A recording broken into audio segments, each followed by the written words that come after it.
Sabi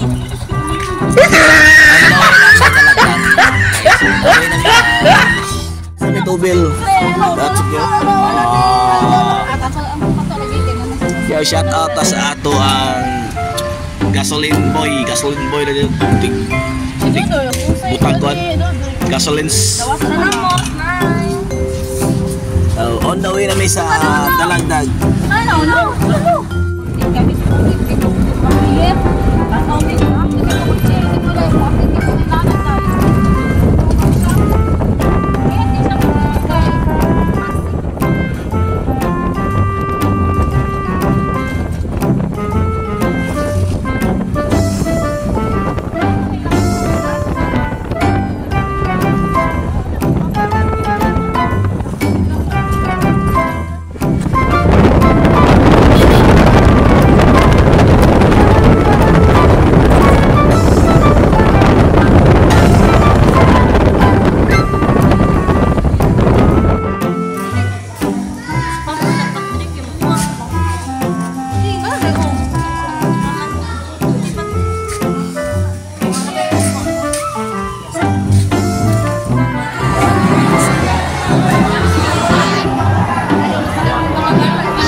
Shout out sa mga idol.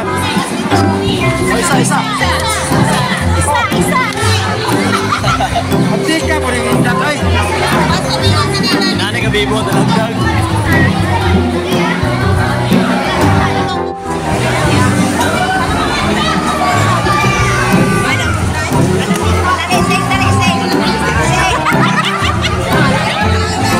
Salamat din sa mga sponsor sa ato ang pinalanggang walay laing Inso Villa Fierte. So natay libreng country mga koy sa libreng lugaw diri. Automatic si Mamo hatag ko, di ba? Isa ka lero hot ninyo ni ha.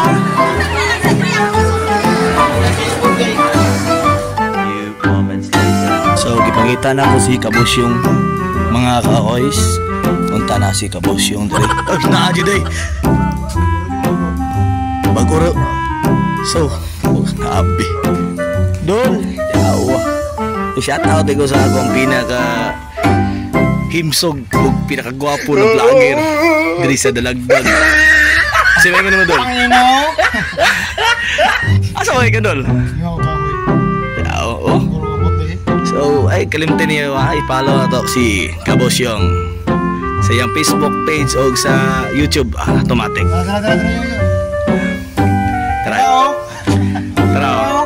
Tara, ipakita. Pakipalo ha, Kabosyong. Ini silang balay guys. Bahala ko ka sa at least na panginabuhi. Ayong buntag Kois. Mayong buntag mga kois ni Kustan TV. Welcome na ko yung idol no. Iabot sa ako ang lugar. Mayong buntag niyo. Shout out niyo. So siya na yung pinaka sikat na vlogger dito sa Dalagdag. Pinaka sikat na vlogger sa Dalagdag siya ang pinaka sikat dito guys. Kuyugon ko ni po na. Kuyugon ko ni yung idol na. Ako ni pa-challenge ako sa video. Pinaplastar ko na ako. Kailangan siya panahon. Kailangan po may nga monetary requirement. Ya, sa lingaw na to ni. So na tayo impil ba? Si IPM siya sa fan. Dugay ko na kayo. Plastar ko. So, abangan ninyo mga boys sa iyang Facebook page sa iyang kuan. Nag-invite ko niya sa iyang challenge, sa iyang content na extreme daw. Extreme primitive. Extreme primitive toys. Abang-abangan kayo mga boys, abang-abang lang. Na-prepare pa siya sa mga sa mga kailangan niya sa mga gamit dari sa kuan pag content niya. So, dito tataman mga boys. So, daghang salamat. Peace out. Yes.